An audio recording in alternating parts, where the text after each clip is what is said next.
हम्म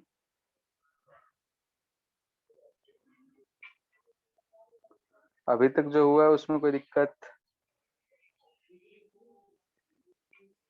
हाइस्टेरिसिस एक बार बता दीजिए ना।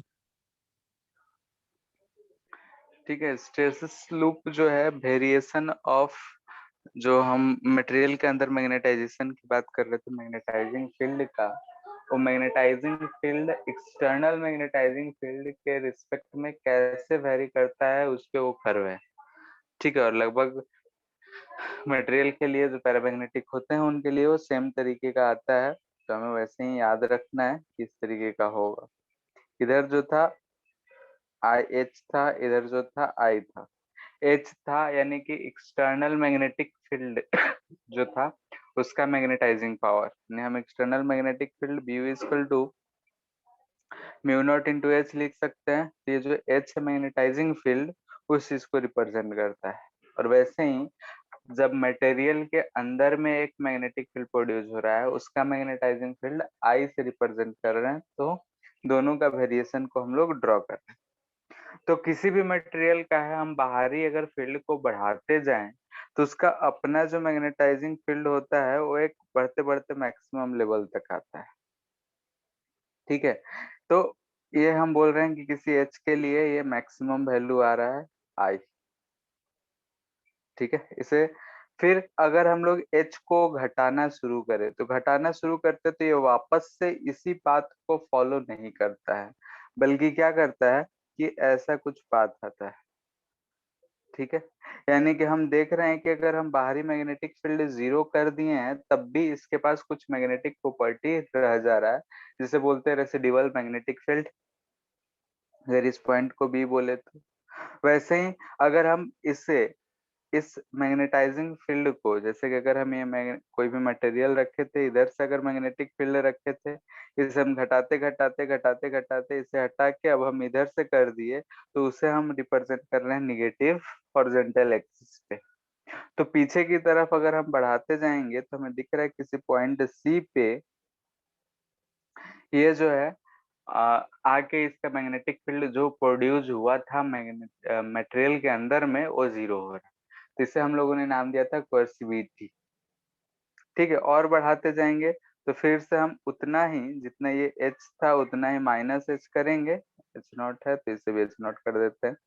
तो यहाँ पे हमें मिलेगा कि ये फिर से अपना मैक्सिमम यानी कि सेचुरेशन लेवल आ गया। फिर से अगर हम यहाँ से बढ़ाने जाएं तो ये कर्व जो है ऐसा कुछ बढ़ता है और फिर से इसी पॉइंट। ठीक है, यानी कि इस बीच में ये खुद को रिपीट करता रहेगा, ऐसा पाथ को फॉलो करता रहेगा। तो ये जो हमारा शेप बना है, इस शेप को बोलते हैं स्ट्रेसिस। क्लियर है? यस। तो इसमें एच जो हॉरिजॉन्टल एक्सिस पे है वो हमें रिप्रेजेंट करता है कि बाहरी मैग्नेटाइक फील्ड का मैग्नेटाइजिंग पावर। ठीक है, वो कितना मैग्नेटाइज कर सकता है, मैग्नेटाइजिंग फील्ड को रिप्रेजेंट करता है। वही जो हम वर्टिकल एक्सिस आई ले रहे हैं, वो मटेरियल के अंदर में जो मैग्नेटिक फील्ड जनरेट हो रहा है उस चीज को रिप्रेजेंट कर रहा है। जैसे कि अगर हम एक लोहा लें, लोहा मैग्नेट से टच कर देते हैं और हटा दे टच करके, तो लोहा भी कुछ देर तक मैग्नेटिक फील्ड जैसा बिहेव करता है, कि वो भी मैग्नेट जैसा बिहेव करता है, यानी कि वो किसी और छोटे छोटे लोहे के टुकड़े को अट्रैक्ट कर सकता है। तो वही चीज यहाँ पे इस कर्व से बताने की कोशिश किया जा रहा है कि अगर हम किसी मटेरियल को मैग्नेटाइज कर दें तो उसमें थोड़ा बहुत मैग्नेटिक फील्ड, मैग्नेटिक प्रॉपर्टी रह जाता है, जैसा कि पैरामैग्नेटिक मटेरियल्स में ऐसा हुआ करता था।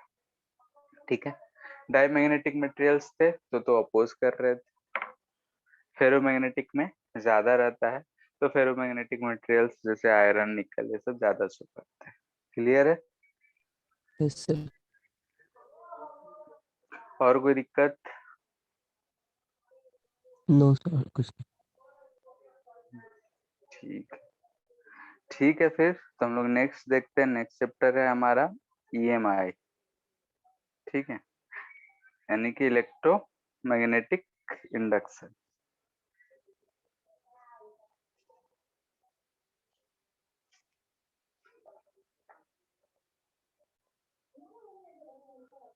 ठीक है, इलेक्ट्रोमैग्नेटिक इंडक्शन, जिसे शॉर्ट फॉर्म में हम लोग ईएमआई बोलेंगे। अब जैसे कि अगर हम लोग बात करें कि अगर मान लेते हैं कि यहाँ पे इस रीजन में कुछ मैग्नेटिक फील्ड है, साइंटिस्ट लोग ने ऐसा देखा, एक्सपेरिमेंट किया, उसी चीज को हम लोग यहाँ पे समझने का कोशिश करेंगे। यहाँ पे अगर एक छोटा सा लूप है, ठीक है, इसे हम ऐसा अंदर की तरफ ले जा रहे हैं, तो देखा क्या गया कि जब ये लूप यहाँ पे अंदर जा रहा था, यानी कि जब ये लूप जो है यहाँ पे अंदर गया है, यानी कि इस मैग्नेटिक फील्ड में, ऐसा मान लेते हैं कि कुछ पोर्शन जो है इसका अंदर है, कुछ पोर्शन बाहर है, इन हो रहा है। उस केस में क्या देखा गया कि इसमें जो करंट था, यानी कि इस लूप,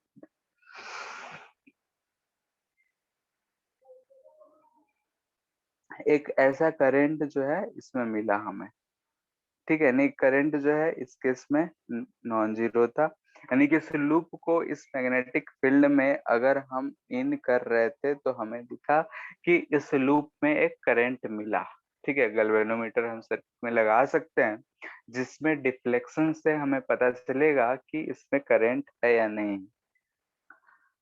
अगर ये लूप को हम पूरा, यानी कि ये तो फर्स्ट केस था, सेकेंड केस क्या हुआ कि अगर हम इसे पूरा का पूरा मैग्नेटिक फील्ड में अंदर डाल दिए और उसके बाद हम मूव करा रहे थे, तो इस केस में हमें इसमें करंट जो है जीरो मिला, यानी कि इस केस में हमें करंट नहीं मिला। वैसे ही थर्ड केस में जब ये बाहर निकल रहा था, यानी कि आधा पोर्शन मैग्नेटिक फील्ड के अंदर, आधा पोर्शन बाहर जा रहा था, इस केस में हमें फिर से एक मैग्नेटिक फील्ड, ऐसा करंट हमें एक मिला, ठीक है, नॉन जीरो करंट मिला। ठीक है, तो ऐसे एक्सपेरिमेंट्स हुए, तो यहाँ पे एक्सपेरिमेंट से लोगों को यही लगा कि अगर लूप के थ्रू मैग्नेटिक फील्ड वेरी कर रहा है तो उस हमें करंट मिल रहा है, ठीक है। जैसे कि हम लोग पहले से तो पढ़े कि करंट कैरिंग कंडक्टर होता है, तो उससे मैग्नेटिक फील्ड जनरेट होता है, तो उसके थ्रू हम लोगों ने, एक स्ट्रेट वायर है तो उससे कितना मैग्नेटिक फील्ड है, वो सब चीजें हमने निकालना सीखा। अब यहाँ पे हम लोग देख रहे हैं कि अगर हम किसी लूप को मैग्नेटिक फील्ड में ले जा रहे हैं और मैग्नेटिक फील्ड लूप के थ्रू अगर वेरी कर रहा है, तो करंट भी हमें मिल रहा है, यानी कि जो हमने पहले पढ़ा है उसका ये वाइस वर्सा बोल सकते हैं। करंट से मैग्नेटिक फील्ड मिला और यह मैग्नेटिक फील्ड से हमें करंट मिले, तो करंट किस चीज पे डिपेंड कर रहा है यहाँ पे, तो हमें दिख रहा है कि जो करंट है, ये नंबर ऑफ जो मैग्नेटिक फील्ड लाइंस है वो इस लूप से कितने पास हो रहे हो उस चीज पे डिपेंड कर रहा है, ठीक है। अगर मैग्नेटिक फील्ड लाइंस जो पास कर रहे हो कांस्टेंट रह रहा है टाइम के साथ, तो हमें करंट नहीं मिल रहा है। मैग्नेटिक फील्ड में हम जब अंदर ले जा रहे थे लूप को तब करंट मिला, या फिर जब बाहर निकाल रहे थे तब मिला, यानी कि दोनों केसेस में मैग्नेटिक फील्ड लाइंस जो थे या मैग्नेटिक फील्ड जो था इस लूप से या तो बढ़ रहा था या घट रहा था, तभी हमें करंट मिला, ठीक है।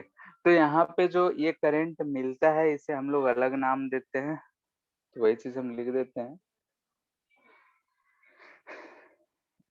ये जो प्रोसेस है हमारा, इंडक्शन है, और जो करंट मिला उसे इंड्यूस करंट नाम देते हैं, तो ये सब चीजें हम यहाँ पे लिख सकते हैं कि phenomena in which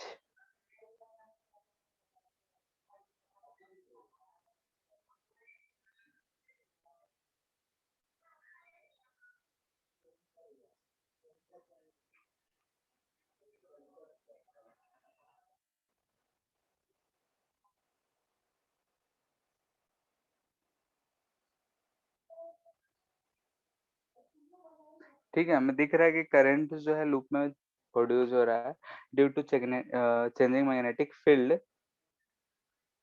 through it is called electromagnetic induction. इस फेनोमेना को हम लोग क्या नाम देते हैं, ईएमआई, ठीक है, फुल फॉर्म में इलेक्ट्रोमैग्नेटिक इंडक्शन। एंड जो करंट प्रोड्यूस हुआ है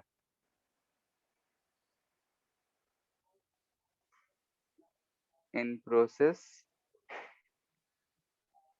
इज कॉल्ड, यानी कि हम उस करंट को क्या नाम कर देंगे, तो इंड्यूस्ड करंट। ठीक है, इसे क्या नाम देंगे हम लोग, इंड्यूस्ड करंट। ठीक है, एंड हम लोग जानते हैं कि कभी भी किसी भी लूप में अगर करंट प्रोड्यूस हुआ है तो जरूर कुछ ना कुछ पोटेंशियल डिफरेंस रहा होगा। विदाउट पोटेंशियल डिफरेंस जो है करंट होता नहीं है, बढ़ता नहीं है, चार्जेस बढ़ते नहीं है। तो यहाँ पे हम लोग बोल रहे हैं कि this current will be due to some potential difference, कुछ पोटेंशियल डिफरेंस होगा, उसकी वजह से ये करंट है इन द लूप। तो इस जो पोटेंशियल डिफरेंस है इसे हम लोग बोलते हैं विच इज कॉल्ड, हम लोग उसे नाम देंगे इंड्यूस्ड ईएमएफ। ठीक है, जो हम लोग करंट की बात कर रहे हैं, यानी कि जो करंट प्रोड्यूस हो रहा है उससे हम बोल रहे हैं इंड्यूस्ड करंट, और जो पोटेंशियल डिफरेंस की वजह से हो रहा है उसे हम लोग बोल रहे हैं इंड्यूस्ड ईएमएफ। क्लियर है?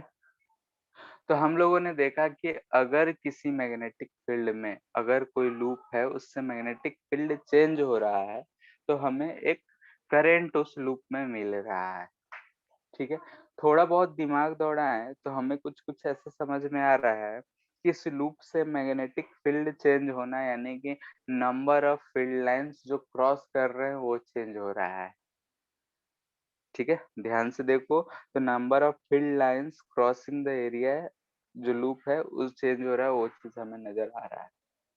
तो हम लोग पहले से पढ़े हुए हैं, इलेक्ट्रिक फील्ड में पढ़े थे हम लोग कि एक इलेक्ट्रिक फ्लक्स नाम का चीज था, जिसमें हम लोग बोलते थे कि number of electric field lines passing through area is called electric flux. तो वैसे ही यहाँ पे किसी एरिया से मैग्नेटिक फील्ड लाइन जा रहा है तो हम लोग उस चीज को मैग्नेटिक फ्लक्स कहेंगे, और वही चीज यहाँ पे पहले हम लोग पढ़ लेते हैं। ठीक है, याद है इलेक्ट्रिक फ्लक्स? Yes sir. ठीक है, तो ये भी सेम चीज है, फ्लक्स है तो सेम चीज है मैग्नेटिक फ्लक्स। इसे भी फाई से ही रिप्रेजेंट करेंगे। अगर मान लेते हैं कहीं पे दोनों का रिप्रेजेंटेशन हो, यानी कि मैग्नेटिक फ्लक्स भी और इलेक्ट्रिक फ्लक्स भी, तो इसे फाई एम लिख देंगे, उसे फाई लिख देंगे, या फाई भी लिख दिया जाता है। फ्लक्स है तो फाई से हम रिप्रेजेंट करेंगे। ये हमें क्या रिप्रेजेंट करता है, तो number of field lines crossing a given area.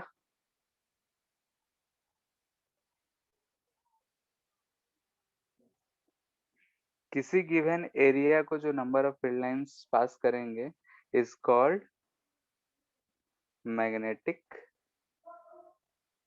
Flux. ठीक है, तो हम लोग चूंकि ये सारे चीज पढ़े हुए हैं, एरिया वेक्टर क्वांटिटी होता है, ये सारे चीज हम डायरेक्टली यहाँ पे लिख रहे हैं क्योंकि सेम चीज है। तो ये जो हमारा मैग्नेटिक फ्लक्स मिलता है ये और कुछ नहीं बल्कि बी डॉट ए लिख सकते हैं, यानी कि b a cos of theta लिख सकते हैं। वहां पे क्या लिखते थे, ई ए, ई डॉट ए, यस। वही चीज है। थीटा जो है angle between P vector and A vector है। ये जो क्वांटिटी होगा ये हमारा कैसा क्वांटिटी होगा, स्केलर क्वांटिटी या वेक्टर क्वांटिटी, बोलो। डॉट प्रोडक्ट है, स्केलर स्केलर। प्रोडक्ट है तो स्केलर होगा। यूनिट क्या दिखता है, tesla metre. Tesla tesla metre metre square square. ना। ठीक है, टेस्ला मीटर स्क्वायर, या फिर इसे ही हम लोग बोलते हैं वेबर, जिसे डब्ल्यू बी से लिखते हैं। जो हम बोले थे कि मैग्नेटिक फील्ड को हम वेबर पर मीटर स्क्वायर लिख सकते हैं, तो यहीं से लिख सकते हैं।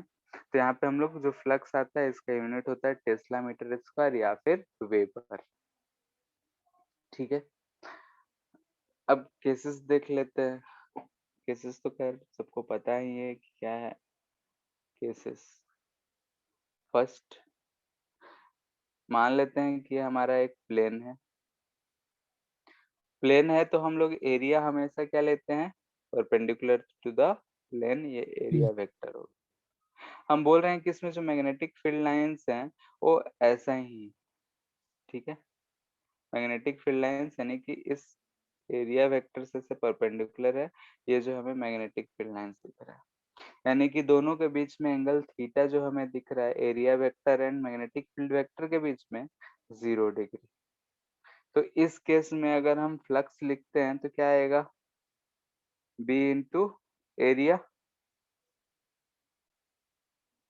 ठीक है। तो इस केस में अगर हम फ्लक्स लिखे तो हम डायरेक्ट लिख सकते हैं ये बी इंटू एरिया हो। ऐसे ही सेकेंड मान लेते हैं कि ये हमारा एरिया हो गया, एरिया का डायरेक्शन हम अपर ऊपर की तरफ ले रहे हैं। मैग्नेटिक फील्ड जो बोल रहा है इस केस में वो बोल रहा है कैसा नीचे की तरफ इस एरिया से पास कर रहा है, ठीक है। मैग्नेटिक फील्ड किधर की तरफ है, बी। तो इस केस में हमें एंगल कितना दिख रहा है, 180. थीटा दिख रहा है 180 डिग्री। इस केस में अगर हम फ्लक्स लेंगे तो माइनस बी ए हो जाएगा, क्योंकि कॉस 180 डिग्री -1 होता है, ठीक है। Third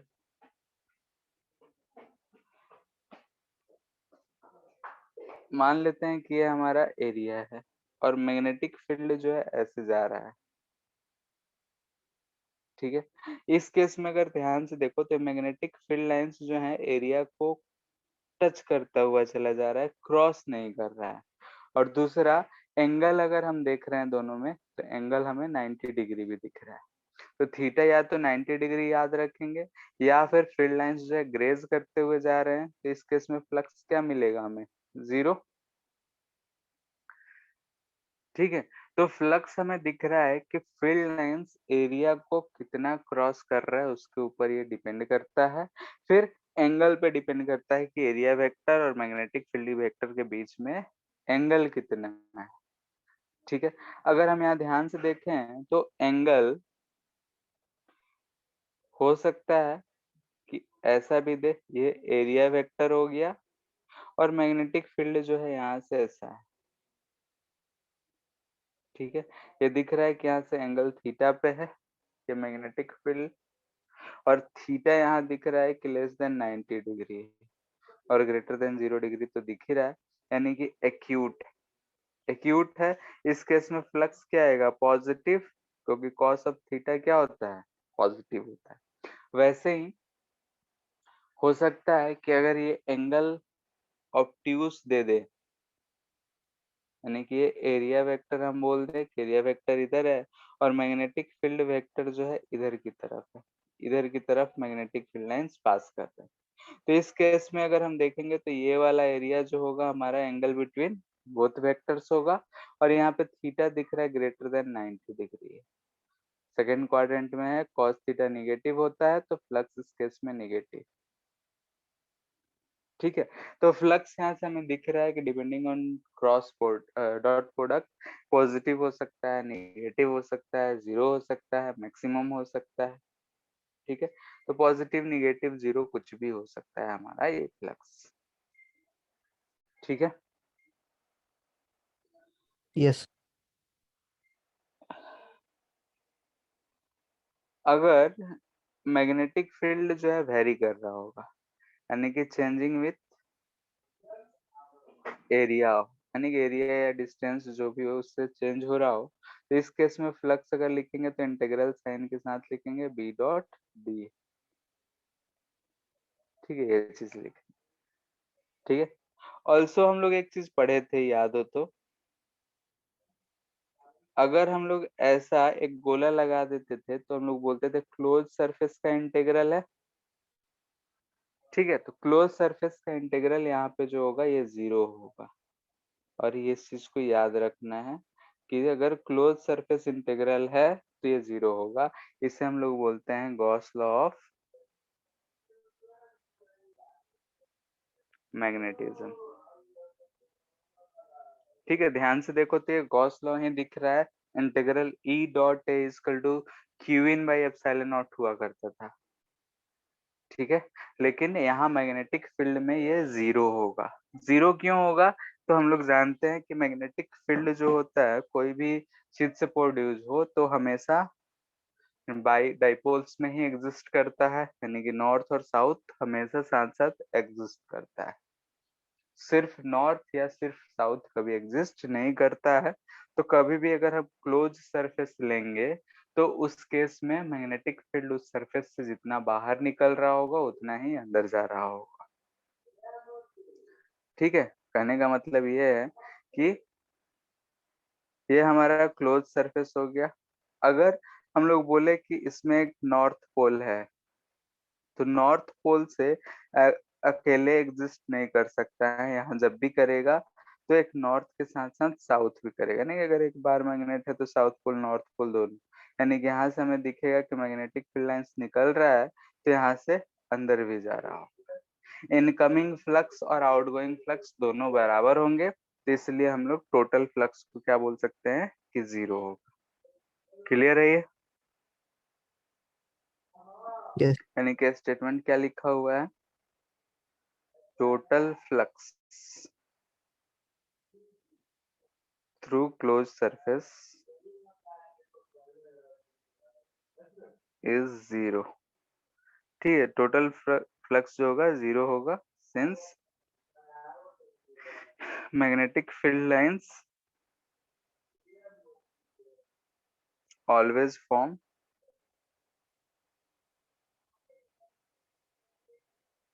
close loop. ठीक है, ये जो है हमेशा क्लोज लूप फॉर्म करते हैं, इसलिए हम ऐसा कह सकते हैं। ठीक है, तो ये था हमारा फ्लक्स की कहानी। तो फ्लक्स से रिलेटेड कुछ क्वेश्चंस कर लेते हैं। ठीक है, फ्लक्स हम लोग इलेक्ट्रिक फील्ड में निकालना बहुत तरीके से सीखे थे। ऐसे एक चार्ज दिया हो, फिर गॉस लॉ से भी निकाले थे कि डब्बा में बंद करके फ्लक्स निकाल सकते हैं। तो यहाँ पे जो है मैग्नेटिक फील्ड है, नंबर ऑफ फील्ड लाइंस यानी कि बी डॉट ए, वही काम करना है। तो यहाँ पे हम एक लेते हैं एग्जांपल सोलेनोइड का। लॉन्ग सोलेनोइड कह रहा है, सोलेनोइड लॉन्ग या फिर आइडियल कह सकता है। इसमें हम जानते हैं कि n number of turns per unit length को रिप्रेजेंट करेगा, करंट इसमें आई बह रहा है। ठीक है, तो ऐसा कुछ दे रखा है कि हमारे पास एक लॉन्ग सोलेनोइड है। ठीक है, इसमें से कुछ करंट मान लेते हैं कि ये है, तो ऐसा करंट आई बह रहा होगा। हम एक ही लूप बना रहे हैं, ये इसका एक्सिस है। यहाँ पे एक सरफेस दे रखा है S1। ठीक है, ये R1 रेडियस का, और एक सरफेस यहाँ पे दे रखा है ऐसा S2 जिसका रेडियस है R2, इसका रेडियस बोल रहा है R। R1 जो है लेस देन R है and R2 is greater than R है। Then find flux through surface S1 and S2। ठीक है, दोनों जो है एक्सिस से, सरफेस जो है एक्सिस से ही पास कर रहा है, सर्कुलर दिख रहा है शेप। तो उस दोनों सरफेसेस से हमें फ्लक्स फाइंड करना है। फ्लक्स क्या होगा, b magnetic field into area, और अगर कुछ एंगल है एरिया और मैग्नेटिक फील्ड के बीच में तो कॉस थीटा।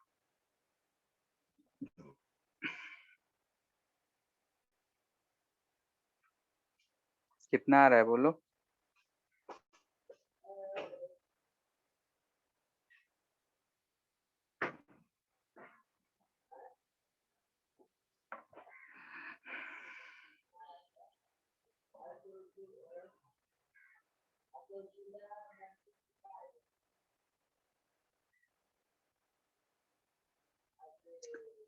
तो देखने का एक और नजरिया हम बता रहे हैं, ऐसा करंट बह रहा है तो हम जानते हैं कि जो मैग्नेटिक फील्ड होगा अंदर में वो म्यू नॉट एन आई रहता है और बाहर में तो 0 जीरो है होता क्या? है।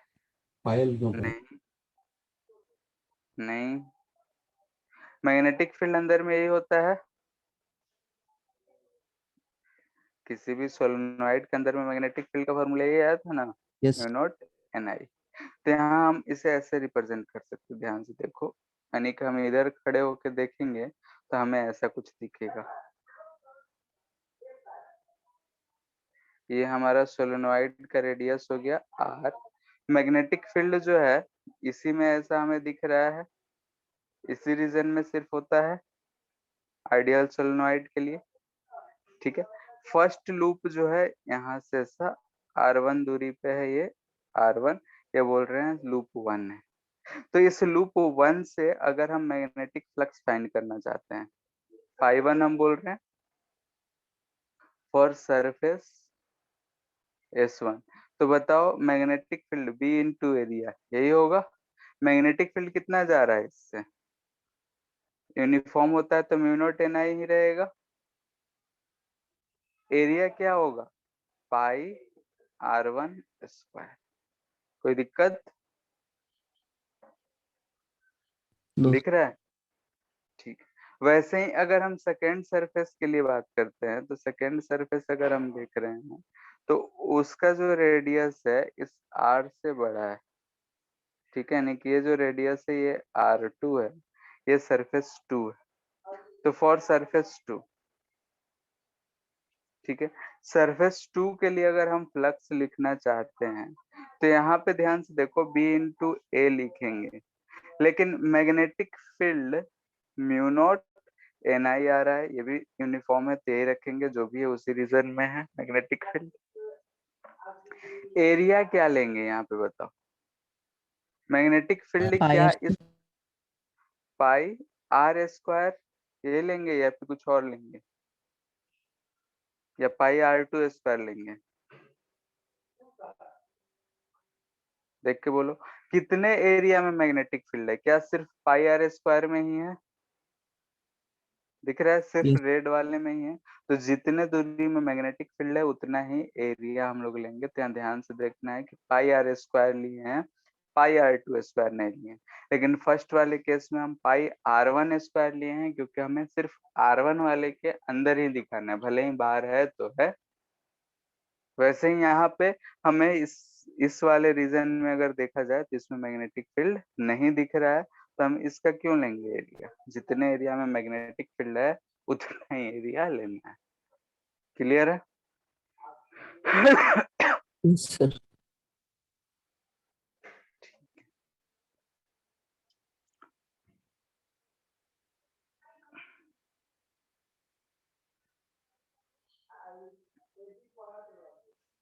क्वेश्चन और करते हैं। बोल रहा है कि मैग्नेटिक फील्ड जो है ऐसा है, इनटू द प्लेन है रीजन में, और ये मैग्नेटिक फील्ड बी जो है ये कांस्टेंट है, यानी कि वेरी बी है, कुछ भी कांस्टेंट।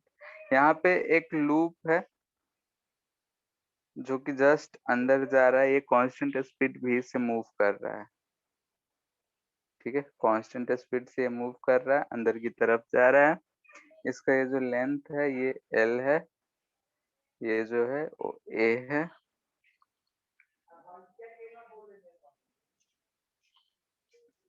बोल रहा है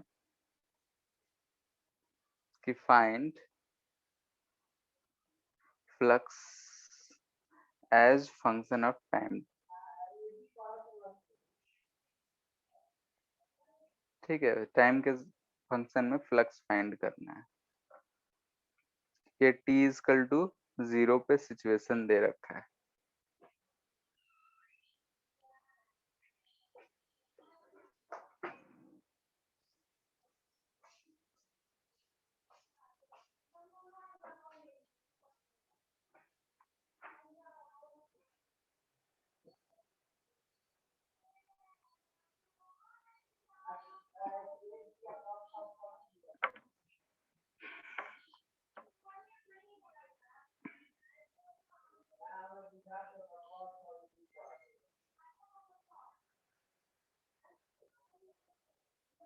t इजकल टू 0 पे, t इजकल टू t पे देखो क्या होता है,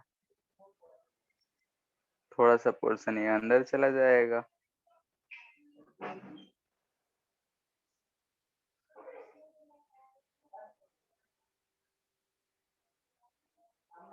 ये दिख रहा है कितना पोर्शन अंदर जाएगा, तो vt अंदर जाएगा।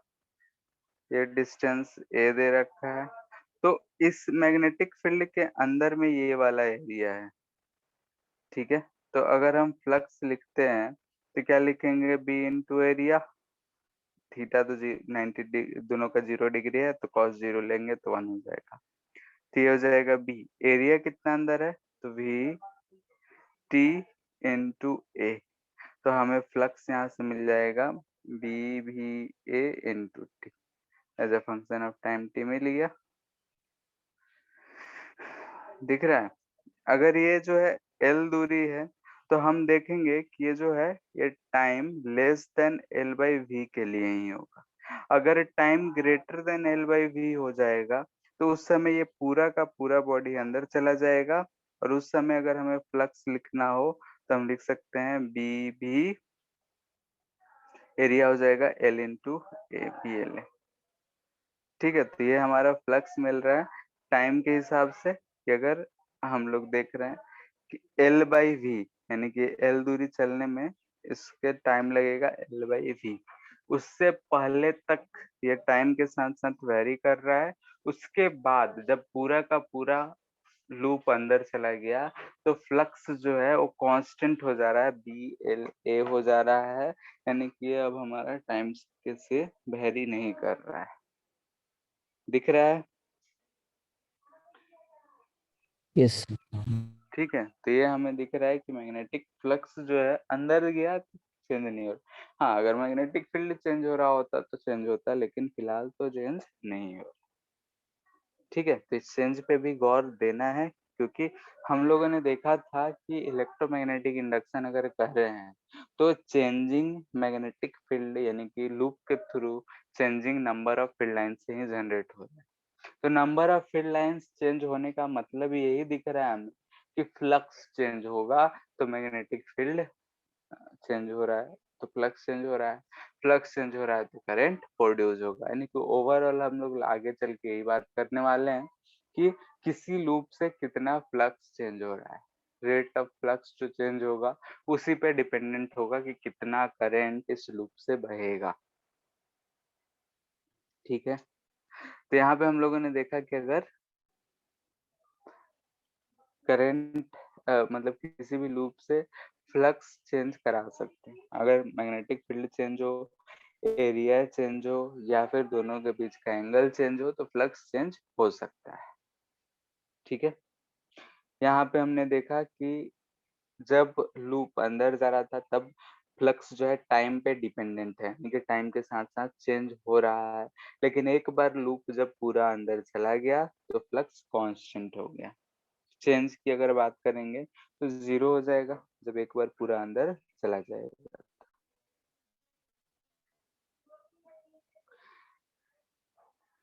तो यहाँ पे अगर हम देखें ध्यान से, कंसेप्ट को समझना चाहें, जो शुरू में हम लोगों ने एक्सप्लेन करा था उसी चीज को, यानी कि एक लूप रखा हुआ है, ये एक हमारे पास लूप है।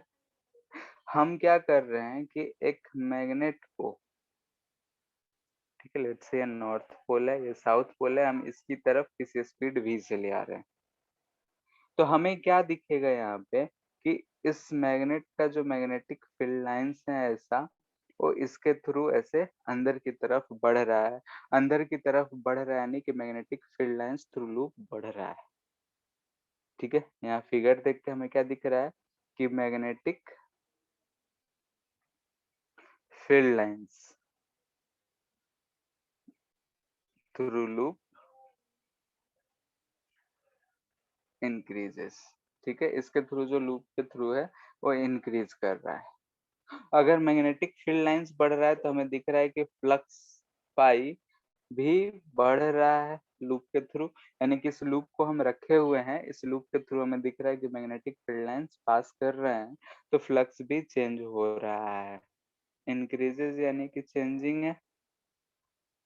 और इस चेंजिंग फ्लक्स की वजह से हम लोग बोल सकते हैं कि कुछ करंट इंड्यूस होगा, करंट विल इंड्यूस्ड, क्योंकि नंबर ऑफ फील्ड लाइंस इससे चेंज हो रहे हैं तो इसमें हमें एक करंट मिलेगा, ठीक है। वो करंट का जो डायरेक्शन मिलता है वो कुछ इस प्रकार होता है कि इस चेंजिंग मैग्नेटिक फील्ड को अपोज कर रहा हो, यानी कि ये मैग्नेट जो है अंदर की तरफ मैग्नेटिक फील्ड बढ़ा रहा है, तो इसमें करंट ऐसा प्रोड्यूस होगा कि उसका जो मैग्नेटिक फील्ड होगा, यानी कि इस करंट का मैग्नेटिक फील्ड इसे अपोज करेगा। जैसे दिख रहा है कि अगर हम इसमें करंट ऐसे बोले कि ऐसे इंड्यूस हुआ है, तो इसका जो मैग्नेटिक फील्ड होगा वो इस तरीके का इसे अपोज कर रहा होगा। तो सब चीजें अब हम लोग निकालना सीखेंगे कि किस डायरेक्शन में करंट इंड्यूस होगा और कैसे कितना ईएमएफ जनरेट होगा। ठीक है, तो करंट विल इंड्यूस। अब करंट इंड्यूस होगा तो इसका कुछ ना कुछ डायरेक्शन होगा फ्लो, तो डायरेक्शन क्या होगा उस चीज से हम लोग देखेंगे।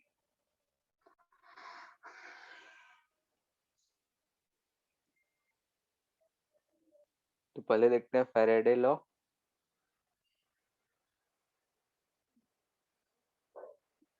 Of electromagnetic induction. ठीक है, Faraday law of electromagnetic induction, या सिंपली हम लोग बोल सकते हैं फैराडे लॉ ऑफ इंडक्शन। ये क्या कहता है? तो बोलते हैं ये कि induced EMF in the loop will be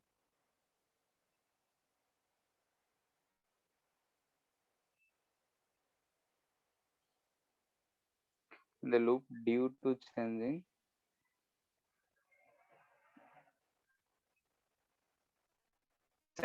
magnetic field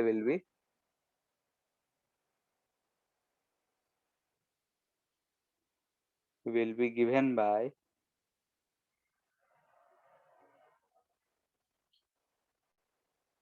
EMF जो होगा वो क्या होगा, minus d phi by D T होगा। ठीक है, तो इसे ही हम लोग बोलते हैं फैराडे लॉ ऑफ EMI, यानी कि जो मैग्नेटिक फ्लक्स इंड्यूस्ड हुआ है वो rate of change in magnetic flux, यानी कि EMF will be equal to, दिख रहा है कि rate of change in flux. ठीक है, फ्लक्स के चेंज का जो रेट है वही हमारा मैग्नेटिक ईएमएफ जनरेट करता हुआ दिख रहा है। मैग्नेटिक फ्लक्स का जो चेंज है रेट, रेट चेंज यानी कि टाइम के साथ साथ चेंज की बात की जा रही है। यहाँ पे जो निगेटिव साइन है,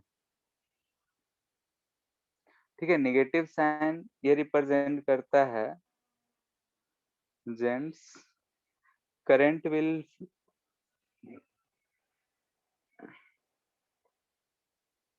इन अपोजिट डायरेक्शन में फ्लो करेगा टू चेंजिंग फ्लक्स।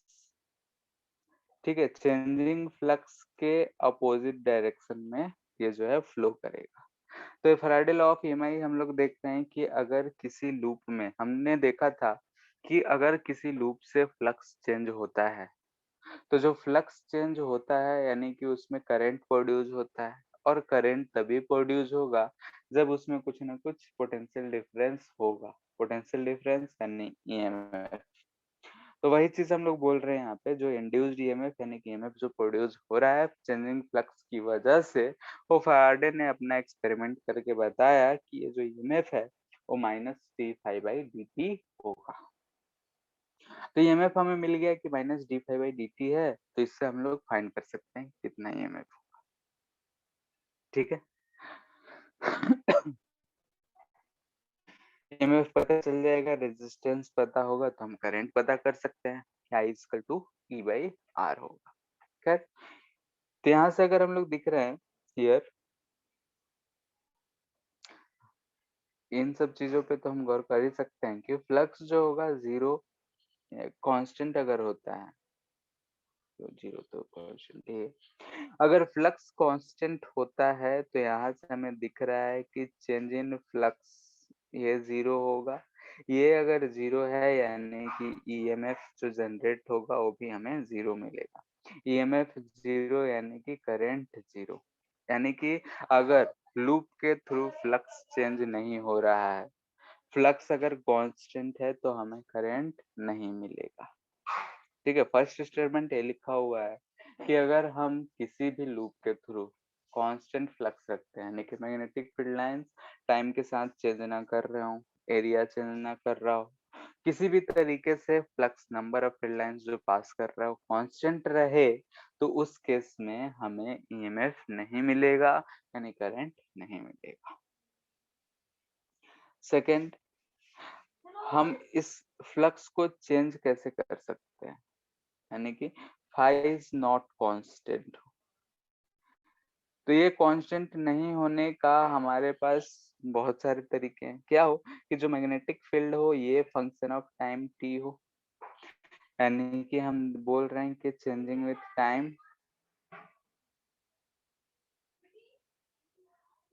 ठीक है, मैग्नेटिक फील्ड जो है चेंजिंग विथ टाइम हो तो भी हो सकता है। मैग्नेटिक फील्ड क्या एरिया ही चेंज कर रहा हो, area function of time T हो। जैसा कि अभी हम लोग ऊपर एक एग्जांपल ले रखे थे कि एक लूप को हम लोग मैग्नेटिक फील्ड में पुश कर रहे थे वी स्पीड से, तो उसमें क्या हो रहा था कि इनिशियली एरिया जो था बढ़ रहा था, यानी कि मैग्नेटिक फील्ड के अंदर एरिया ऑफ लूप इंक्रीजिंग था, यानी फंक्शन ऑफ टाइम टी था, चेंज हो रहा था, तो इस केस में फ्लक्स कांस्टेंट नहीं रहेगा। या फिर टाइम के साथ साथ हम अगर बोले कि थीटा जो है एंगल जो है वो भी टाइम के साथ साथ चेंज कर रहा हो।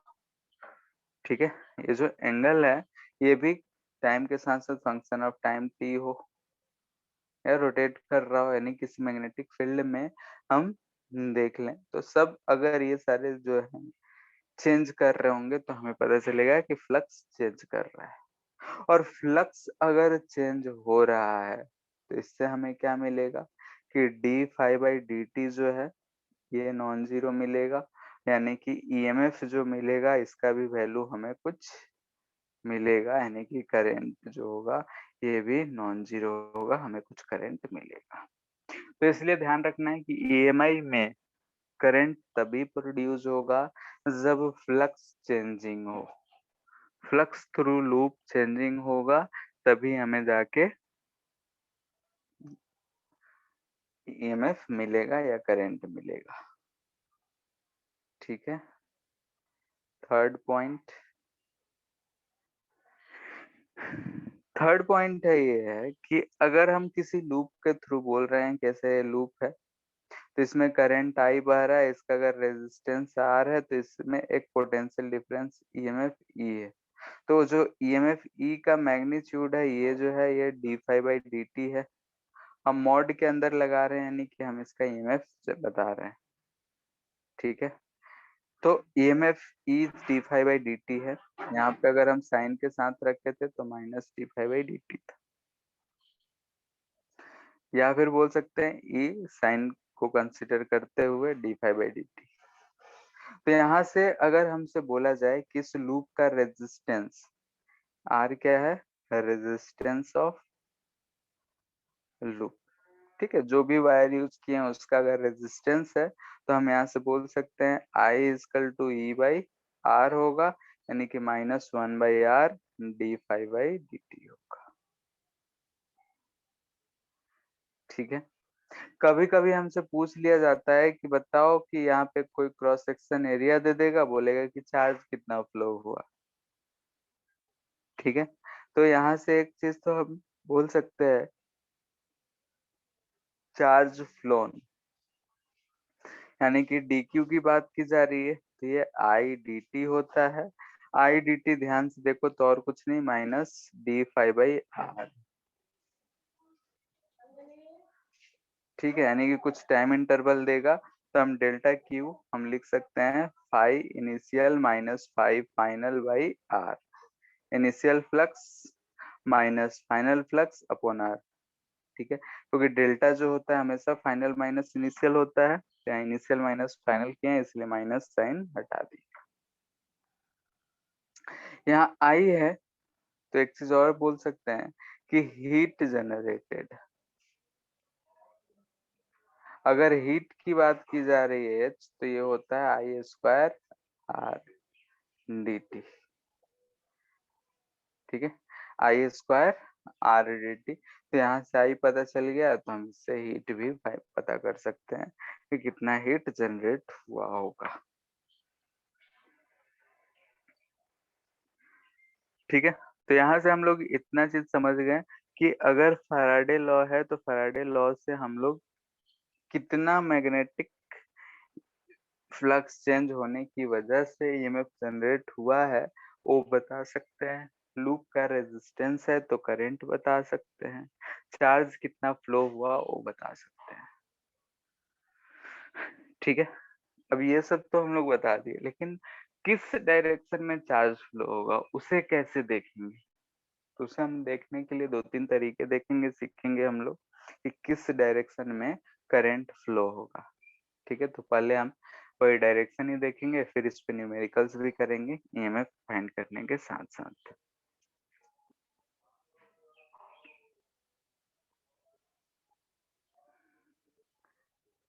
For direction of flow of induce current. ठीक है, डायरेक्शन, करंट का डायरेक्शन अगर मिल जाए तो हम ईएमएफ का भी डायरेक्शन बता सकते हैं। जैसे कि करंट इस लूप में ऐसा मिला तो हम कहीं भी ईएमएफ बोल सकते हैं, इधर हाइयर होगा इधर लोअर होगा। तो वैसे ही चेक कर सकते हैं हम लोग यहाँ पे। तो यहाँ पे हम एग्जाम्पल से देखेंगे। एक लूप है, इस लूप के थ्रू जो मैग्नेटिक फील्ड है वो ऐसा ऊपर की तरफ जा रहा है और ये मैग्नेटिक फील्ड टाइम के साथ साथ इंक्रीजिंग है। ठीक है, क्या दिख रहा है कि मैग्नेटिक फील्ड टाइम के साथ साथ इंक्रीजिंग है, यानी कि बढ़ रहा है। Magnetic field is increasing with time. अगर हमें यहाँ दिख रहा है कि इस फील्ड से मैग्नेटिक फील्ड टाइम के साथ बढ़ रहा है, तो हम फ्लक्स के बारे में क्या कमेंट कर सकते हैं? तो फ्लक्स होता है b a cos of theta, तो यहाँ 0 डिग्री है यानी कि बी इंटू ए। इसमें एरिया तो कांस्टेंट है, इसका रेडियस कांस्टेंट है तो एरिया कांस्टेंट है, लेकिन मैग्नेटिक फील्ड समय के साथ चेंज हो रहा है। तो d phi by D t अगर हमें लिखना हो, ठीक है, तो हम इसे लिख सकते हैं a d v by D t, क्योंकि मैग्नेटिक फील्ड चेंज कर रहा है, एरिया कांस्टेंट है। अब ये जो है इंक्रीजिंग है यानी कि ये हमें पॉजिटिव मिलेगा। ठीक है, पॉजिटिव मिलेगा से dB जो है ये भी ग्रेटर देन 0 है, टाइम के साथ साथ बढ़ रहा है, तो चेंज इन मैग्नेटिक फील्ड जो है वो पॉजिटिव आएगा, तो हमें dB बाई dt पॉजिटिव मिलेगा। तो D phi by D T भी पॉजिटिव मिलेगा। अब ईएमएफ जो होता है minus d phi by D t होता है। ठीक है, D phi by D t जो है पॉजिटिव है, ये निगेटिव है, तो हमें ये दिख रहा है कि ये जो है ये पॉजिटिव है, तो ये ओवरऑल हमें निगेटिव मिलेगा। ठीक है, तो ये निगेटिव चीज क्या रिप्रेजेंट कर रहा है? ये जो हमारा ईएमएफ निगेटिव आया, यानी कि जो फ्लक्स चेंज है, इंक्रीजिंग फ्लक्स ऊपर की तरफ चेंज हो रहा है, उसे अपोज कर रहा है ये। यानी कि अगर हम बोले कि ये हमारा लूप था, जो पॉजिटिव हम ले रहे हैं वो ऊपर की तरफ ऐसा पॉजिटिव, यानी कि फ्लक्स चेंज ऊपर की तरफ पॉजिटिव आ रहा है, तो निगेटिव यानी कि इसकी वजह से जो मैग्नेटिक फील्ड होना चाहिए वो अपोजिट डायरेक्शन में होना चाहिए। नेगेटिव करने का मतलब कि ये जो ईएमएफ है, यानी कि इसमें करंट ऐसा प्रोड्यूस होगा कि उसका डायरेक्शन इसके अपोजिट हो मैग्नेटिक फील्ड का। तो हम जानते हैं कि इसमें करंट अगर ऐसा बहेगा तभी इसकी वजह से इस डायरेक्शन में मैग्नेटिक फील्ड हमारा करंट की वजह से जनरेट होगा। तो ये जो मैग्नेटिक फील्ड आया है, तो हमें दिखा रहा है कि इस मैग्नेटिक फील्ड जो आया है इस करंट की वजह से आया है, यानी कि ईएमएफ इस डायरेक्शन में होगा। यानी कि अगर हम बैटरी लगाएंगे इसमें, तो बैटरी हम यहाँ पे ऐसे लगा सकते हैं कि ये हमारा बैटरी ऐसा होगा, हायर पोटेंशियल इधर, लोअर पोटेंशियल इधर।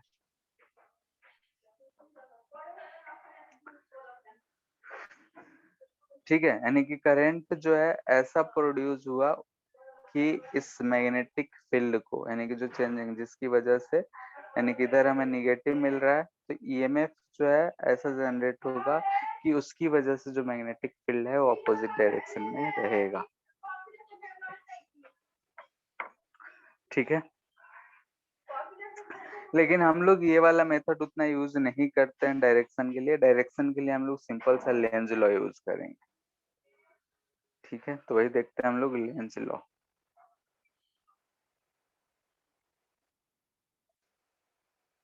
ठीक है, ये किसके लिए है? तो फॉर डायरेक्शन, डायरेक्शन के लिए हम लोग यही चीज यूज करेंगे। जो ऊपर है वही चीज है, लेकिन ये अलग फॉर्मेट में है। ये क्या कहते हैं? तो कहते हैं current induced in a loop will be such that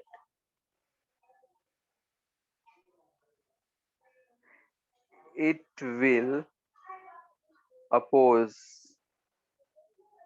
the cause, ठीक है, oppose the cause which has produced it।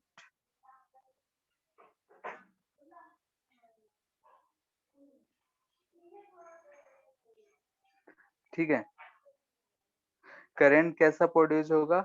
It will oppose the cause which has produced it, जिसकी वजह से, जिस भी चेंज की वजह से वो प्रोड्यूस हुआ है, उसी चीज को ये अपोज करेगा, विरोध करेगा।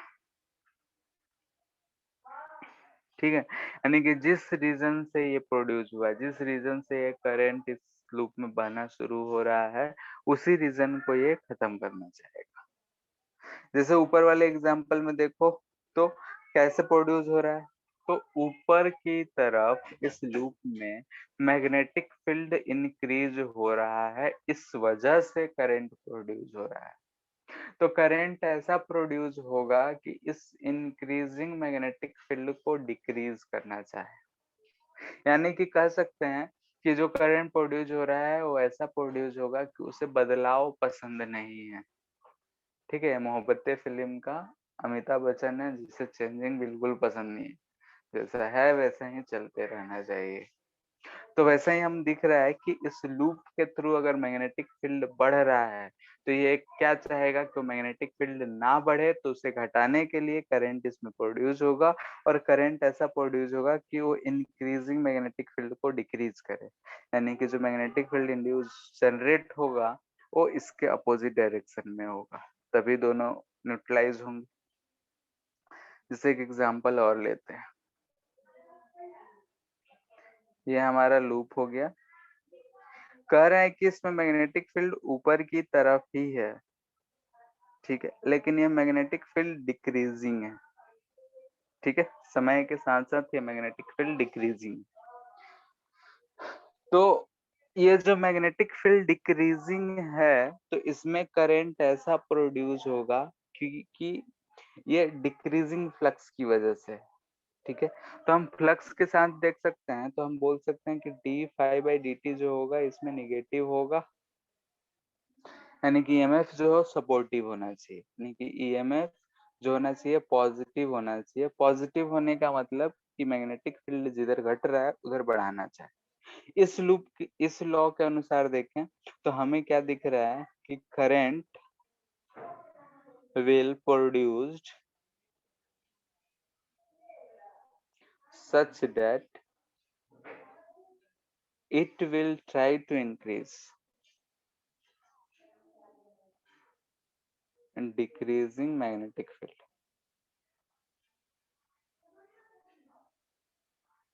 ठीक है, डिक्रीजिंग मैग्नेटिक फील्ड को वो बढ़ाना चाहेगा, क्योंकि घट रहा है तो प्रोड्यूस होगा, उसके अपोज को चेंज करना चाह रहा है।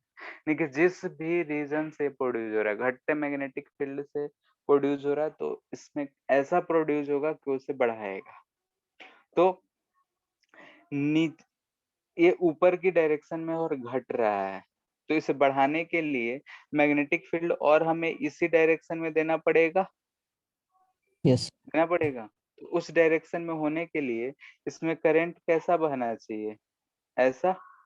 हम लोग right hand thumb rule current निकालना जानते हैं, करंट की वजह से मैग्नेटिक फील्ड।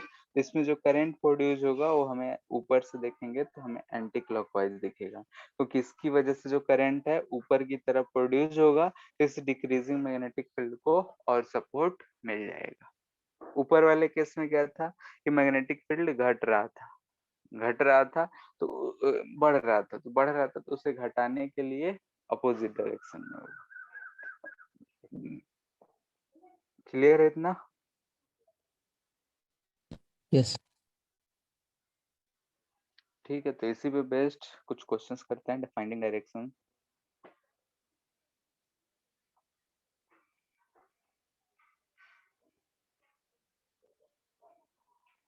वही direction of induce current I हमें बताना है। पहला कि ऐसा एक लूप रखा हुआ है, इस लूप के अलोंग ऐसा एक मैग्नेट है, ये नॉर्थ पोल है, ये साउथ पोल है। ठीक है, ये इधर की तरफ ही मान लेते हैं। तो इसमें कैसा करंट प्रोड्यूस होगा? सर एंटी क्लॉकवाइज मैग्नेट की तरफ से देखने पे। ठीक है, मैग्नेट की तरफ से देखेंगे तो एंटी क्लॉकवाइज, क्योंकि दिख रहा है हमें कि मेथड 1 देखते हैं। ठीक है, मेथड 1 कि यहाँ से अगर हम देखें तो यहाँ पे हमें मैग्नेटिक फील्ड जो है इंक्रीजिंग दिख रहा है थ्रू लूप। थ्रू लूप जो है मैग्नेटिक फील्ड इंक्रीजिंग हो रहा है। मैग्नेटिक फील्ड इंक्रीजिंग है तो करंट ऐसा प्रोड्यूस होगा कि इसे अपोज करेगा, करंट विल अपोजिट। ठीक है, इसे अपोज करेगा, तो अपोज करेगा तो करंट कैसा प्रोड्यूस होगा, ध्यान से देखें तो उसका मैग्नेटिक फील्ड जो है अपोजिट डायरेक्शन, यानी कि इधर नॉर्थ होना चाहिए, इधर साउथ इसका होना चाहिए। तो हमें दिख रहा है कि ऐसा करंट इसमें बहेगा, जिसकी वजह से ये इधर की तरफ ऐसा अपोज करेगा। ठीक है, मेथड 2 हम इसे ही देखने के लिए हमने बोला कि it will oppose the cause which has produced it. तो यहाँ पे हमें दिख रहा है कि ये हमारा लूप हो गया। ये अगर हम बोल रहे हैं कि ये हमारा मैग्नेट है, ये नॉर्थ पोल है, ये साउथ पोल है, इधर जाना चाहता है। ठीक है, ये इधर जाना चाहता है, तो लूप में करंट ऐसा प्रोड्यूस होगा कि ये इसे इधर जाने नहीं देगा। तो जाने नहीं देगा यानी कि यहाँ पे अपोज करने के लिए नॉर्थ जनरेट होगा और इधर साउथ। तो अगर हम इधर से खड़े होकर देखेंगे तो हमें दिखेगा कि ऐसे इसमें करंट बह रहा है, क्योंकि उसका मैग्नेटिक फील्ड इधर की तरफ होना चाहिए। फेस क्लॉक लूप, तो यहाँ से हम लोग इस मोशन को देखते हुए भी बता सकते हैं कि हाँ भाई, जो मैं करंट प्रोड्यूस होगा वो किस डायरेक्शन में होगा, क्योंकि वो जिस भी कारण से प्रोड्यूस हो रहा है उसे अपोज करे। तो या तो हम मैग्नेटिक फील्ड इंक्रीजिंग डिक्रीजिंग देख लें, या फिर हम यहाँ पे मोशन को भी देख के बता सकते हैं। ठीक है, तो जो इच्छा करे वो देख के इन सब क्वेश्चंस का सवाल दे दो जल्दी जल्दी फटाफट। ये लूप हो गया, ये मैग्नेट हो गया, ये साउथ पोल, ये नॉर्थ पोल इधर की तरफ जा रहा है।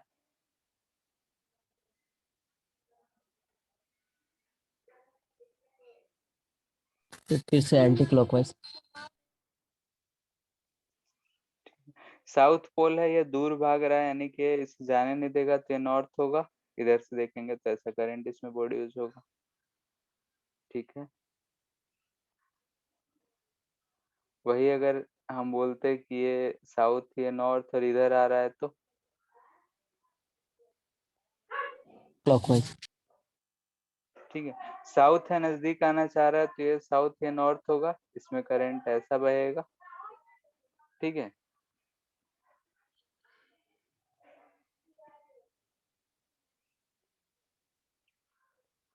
डायरेक्शन ऑफ करंट ही बताना है। बोल रहा है कि मैग्नेटिक फील्ड ऐसा अंदर की तरफ है, एक लूप है, इसे हम इस तरीके से अंदर धक्का दे रहे हैं। इस केस में करंट का डायरेक्शन, फिर उसी लूप को हम यहाँ से बाहर निकाल रहे हैं, तब क्या होगा?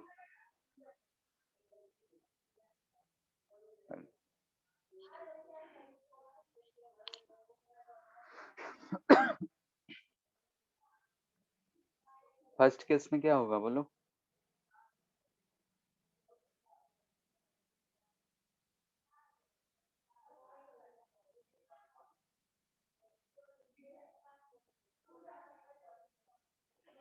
जैसे जैसे लूप अंदर जा रहा है तो इस लूप के थ्रू मैग्नेटिक फील्ड अंदर की तरफ बढ़ता हुआ दिख रहा है, एरिया बढ़ रहा है, तो उस एरिया के through magnetic field into the plane increasing है। Yes into the plane increasing है, तो इस अंदर की तरफ बढ़ रहा है, तो इसमें करंट कैसा प्रोड्यूस होगा कि वो बाहर की तरफ घटाने का कोशिश करेगा, यानी मैग्नेटिक फील्ड बाहर होना चाहिए, तो इसमें करंट दिख रहा है कैसा बहेगा,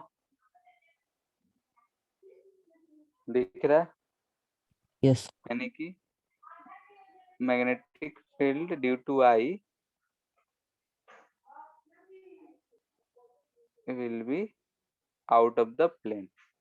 ठीक है, अगर हम ये बोलते कि ये पूरा का पूरा ये लूप जो है अंदर रहता, तो इस केस में करंट कितना मिलता, 0 जीरो, क्योंकि चेंजिंग फ्लक्स ही नहीं है, जितना मैग्नेटिक फील्ड पहले जा रहा है उतना ही अभी भी जा रहा है, तो इसमें तो जीरो।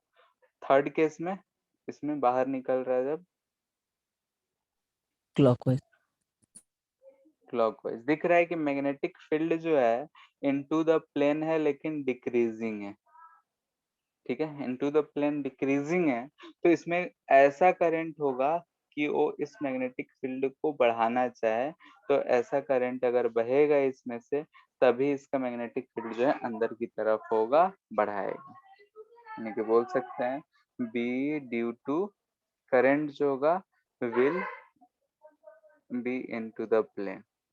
ठीक है, इनटू द प्लेन होगा, ताकि जो अंदर इनटू द प्लेन ये घट रहा है उसे बढ़ाना चाहे।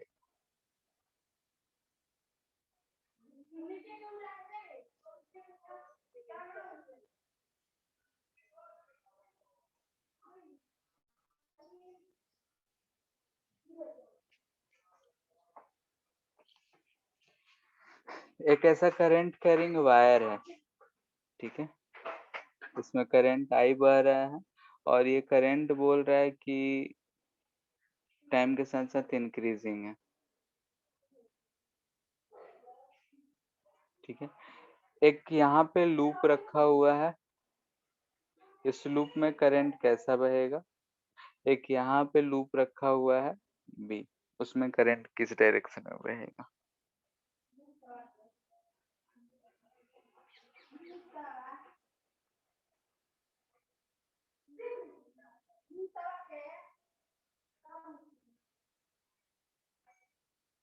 सर बी में क्लॉकवाइज और बी में एंटी क्लॉकवाइज।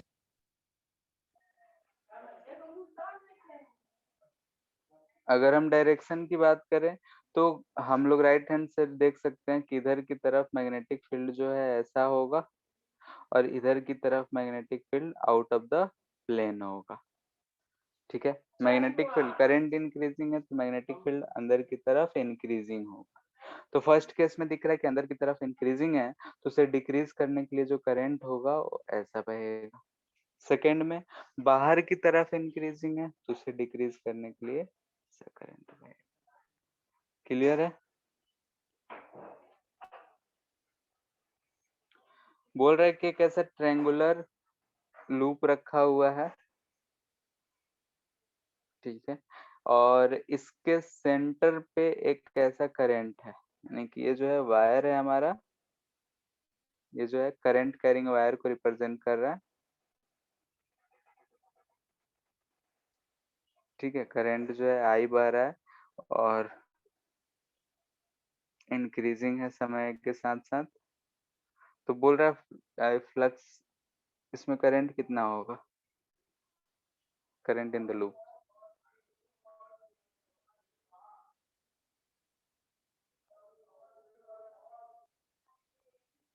मतलब डायरेक्शन।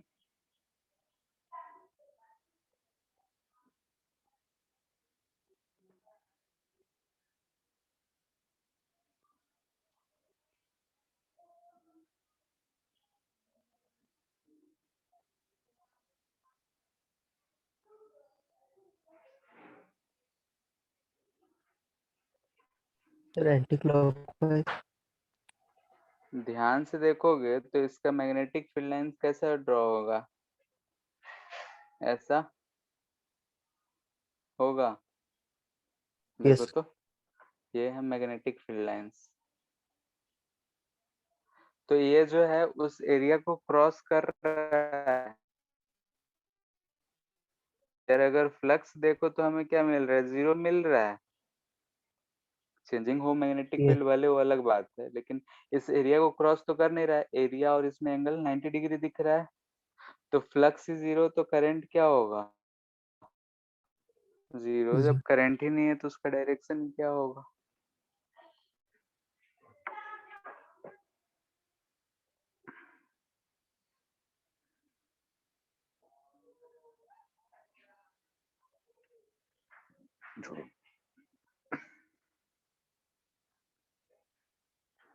बोल रहा है कि एक ऐसा लूप है, इस लूप में ऐसा करंट बह रहा है आई, जो कि है ये 2 × t टाइम के साथ साथ वेरिएबल है। इसके सेंटर पे एक छोटा सा लूप है, ठीक है, स्मॉल आर रेडियस है, कैपिटल आर। आर जो बोल रहा है much much less than R है। Find EMF in a smaller loop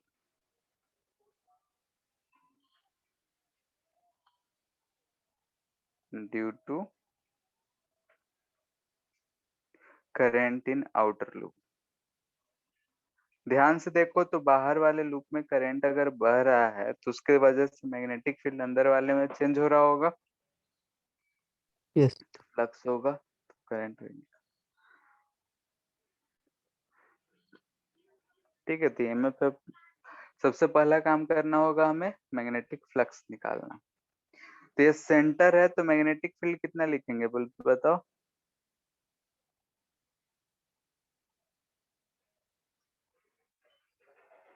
किसी भी लूप के कारण mu not I R square by 2। Axis है तो इतना क्या करना है, sorry. Mu not I upon 2r आता है, याद है? होगा। Yes. ठीक है, तो बड़े वाले के ही है तो ये इसलिए रेडियस हम बड़ा वाले का लिए हैं। तो ये आ रहा है म्यू नॉट आई जो है 2t है तो t हो जाएगा, ये नीचे r हो जाएगा। फ्लक्स अगर लिखना हो तो यहाँ पे ये वाला टर्म जो दे रखा है इसीलिए दिया है क्योंकि हम इसके अंदर जो मैग्नेटिक फील्ड है यूनिफॉर्म मान सकते हैं, यानी कि mu naught r by t सिर्फ टाइम का वेरिएबल मान सकते हैं। तो फ्लक्स हम लिखेंगे mu naught by r into pi small r square into t. ये फ्लक्स हो गया। तो हमें d phi by D t की अगर हम बात कर रहे हैं तो d phi by D t ध्यान से देखो तो ये mu naught pi r square by r दिख रहा है। ठीक है, तो यहाँ से हम ईएमएफ बोल सकते हैं कि ये mod d phi by D t होता है। सिर्फ मैग्नीट्यूड की बात कर रहे हैं हम, तो ये हम लिख सकते हैं कितना होगा, mu naught pi r square by r. ये ईएमएफ आ गया। ठीक है, अब डायरेक्शन हमसे पूछता कि करंट का डायरेक्शन किधर है, तो हम देख रहा है कि करंट जो है ऊपर की तरफ है, तो मैग्नेटिक फील्ड जो है ये आउट ऑफ द प्लेन होगा। आउट ऑफ द प्लेन है और ये इंक्रीजिंग भी है, तो जो हमारा इसमें करंट प्रोड्यूस होगा वो ऐसा प्रोड्यूस होगा कि इसे डिक्रीज करना चाहे का। ऊपर से देखेंगे तो कैसा दिखेगा, क्लॉकवाइज। Yes. ठीक है, तो हम लोग इस तरीके से डायरेक्शन फाइंड कर सकते हैं लेंज लॉ लगाकर, और ईएमएफ फाइंड कर सकते हैं फैराडे लॉ लगाकर। ठीक है, तो आज इतना ही रहने देते हैं। नेक्स्ट क्लास में हम लोग इसी पे बेस्ड और कुछ क्वेश्चंस करेंगे, यानी कि ईएमएफ भी फाइंड करेंगे, डायरेक्शन भी फाइंड करेंगे, और वो हो जाएगा तो उसके बाद एक और इसी में है मोशनल ईएमएफ। किसी रॉड को अगर हम मैग्नेटिक फील्ड में मूव कराते हैं तो भी उसमें करंट प्रोड्यूस होता है। ठीक है, तो वो चीज देखेंगे जिसके प्रिंसिपल पे बेस्ड है हमारे मोटर्स, जो मोटर हम लोग पढ़े थे क्लास 10th में, AC motor, DC motor, motor sorry, AC generator और डीसी जनरेटर। ठीक है, Yes. ठीक है, फिर तो आज के लिए इतना ही। इसे एक बार रिवीजन करना है और जहाँ कहीं भी दिक्कत हो तो उसे पूछते चलना है। ठीक है, Thank you. Hmm, thank you. हाँ, थैंक यू।